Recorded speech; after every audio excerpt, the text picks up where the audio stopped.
So WeWork is this company out of San Francisco, and they provide co-working spaces, really fancy ones, where basically small startups, freelancers, and increasingly also large corporations can rent out some office space. And this office space is usually really nicely decorated. It's very Instagrammable, looks quite fancy, creative.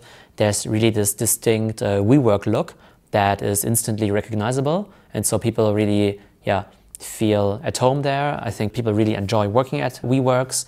And basically you don't have to worry about anything. So you move in there, but then there's fast internet, there's free coffee, there's craft beer, there's yoga courses. So it's both a co-working space, but also a community. And they have about 500 locations all over the world in about 100 cities. And I think in New York alone, they have over 50 locations. And I think WeWork or co-working in general fits into the general trend of, say, independent workers, remote workers who don't want to work in large office buildings, but rather in small or bigger co-working spaces. So WeWork was supposed to go public this fall, and for the past couple of years they have been touted as one of the big unicorns out of Silicon Valley, as one of the most valuable startups in the world. They were mentioned in the same breath as Uber or Airbnb, and at their last private financing, they had a valuation of up to $47 billion, which is about as much as BMW is worth, the German car maker. And so when the private investors invest at a $47 billion valuation, that's only a good idea if the company can be worth 60 or 70 or even 80 billion. And so WeWork had hoped to go public for at least a valuation of $50 billion. And in the past couple of weeks, when they went on their roadshow in order to convince investors to buy WeWork stock, they found out that nobody wants to touch the stock, because before the IPO they had to issue some financial reporting. Those financial reports, they just showed that the company is bleeding money, that they're losing so much money, that the company is making $2 billion in revenues, but at a cost of $4 billion, so which results in a $2 billion loss. And so no investor wanted to touch the stock. And then WeWork tried to go down with the valuation. So they were trying to sell the stock not at a $47 billion valuation, but just at a $10 or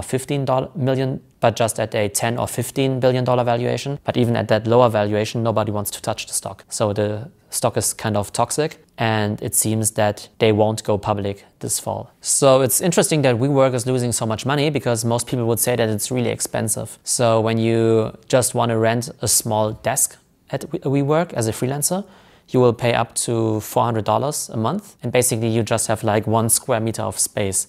And WeWork's business model is basically that they rent out office space themselves, let's say for $1.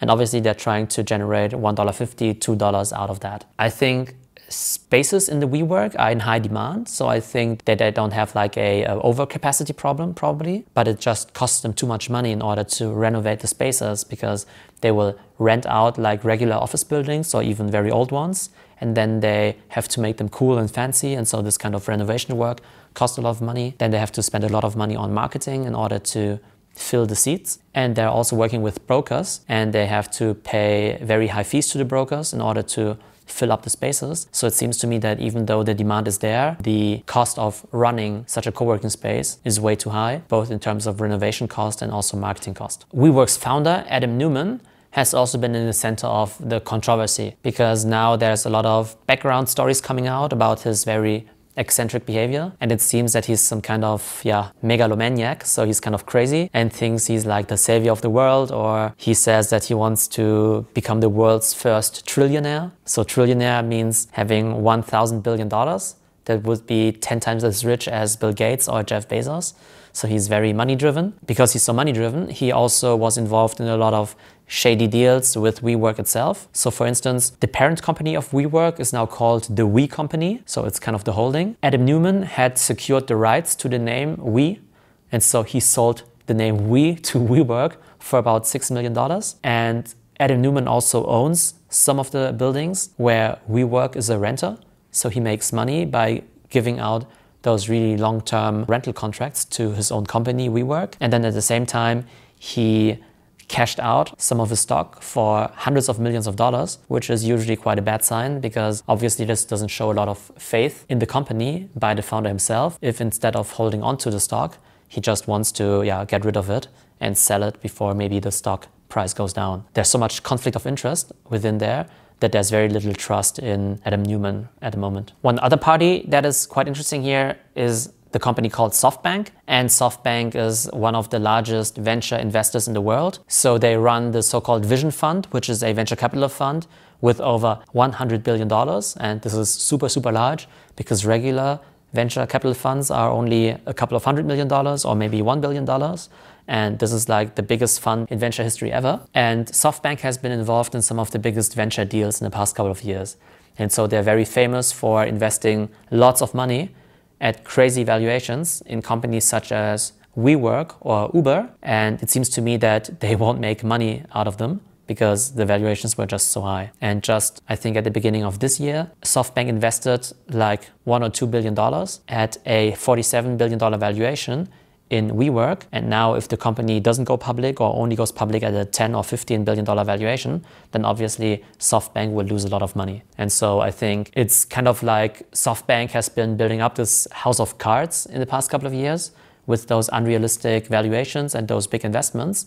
And it seems like both the investments in Uber and WeWork don't look that great at the moment. And also the other investments from the Vision Fund have not been doing so well. So it's entirely possible that there won't be a new Vision Fund. And this will probably change the whole dynamic in the whole venture capital ecosystem. But it could maybe also be a good thing because those valuations were so crazy. And now maybe with SoftBank out of the picture, maybe the valuations will go down to a more normal or healthier level. So now the question is, what happens with WeWork? Personally, I would like for WeWork to survive because I think their co-working spaces are really nice. I think there's also a need for a really cool co-working provider in the world. I think it's also cool that they're very international. So if you're a WeWork member in San Francisco, you can also go to the WeWork in Berlin or in Tokyo, wherever you are in the world. And if you're like an international traveler or a business person, I think this is really cool because then you have this kind of international community. At the same time, it seems pretty clear that the current WeWork business model is not sustainable. So I would predict that there's no way they're going public this year because there have been too many scandals. I think they will fire the CEO. They will fire Adam Neumann, because there was so much controversy and he has become such baggage for the company that I don't think they can continue with him in the same way that Uber got rid of their founder Travis Kalanick and replaced him with a new CEO. I think the same will happen with WeWork, and I think they really have to take the next 12 months to really fix their business model, find a way to be profitable, find a way to spend less money, be more efficient, and maybe take another try at an IPO, maybe in 12 months. But then I think only at a valuation of $5 to $10 billion, which would also be a very, very successful company. But the problem is just that so far so much money has been invested. And so I think overall, I think WeWork is a cool company. I like the brand, but it was not very capital efficient up until now. And obviously the scandals and the conflicts of interests with their founder Adam Neumann have been very negative to the company.